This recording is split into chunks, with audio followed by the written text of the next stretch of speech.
Unang Tesalonica 1:5-6-2-13.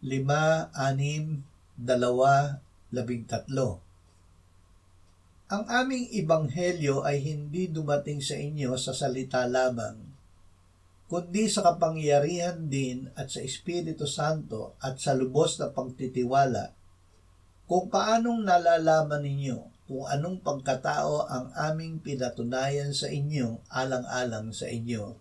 At kayo'y naging tagatulad sa amin at sa Panginoon, na inyong tinanggap ang salita sa matinding kapighatian na may kagalakan ng Espiritu Santo.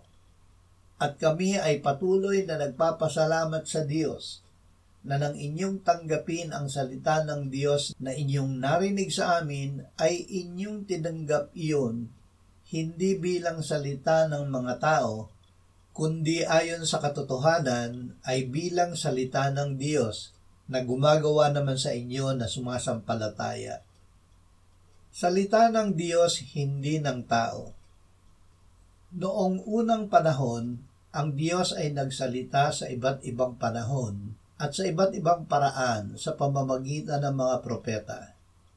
Subalit sa mga huling araw ay nagsalita siya sa atin sa pamamagitan ng anak, na kanyang itinalagang tagapagmana ng lahat ng mga bagay, na sa pamamagitan din niya'y ginawa ang sanlibutan.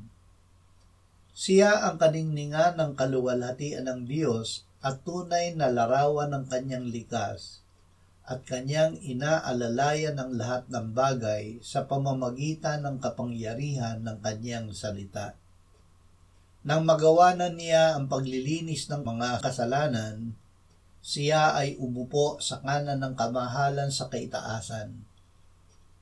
Ang pagtanggap sa salita bilang salita ng Diyos ay pagtanggap sa Diyos na makapangyarihang gumagawa sa mga sumasampalataya.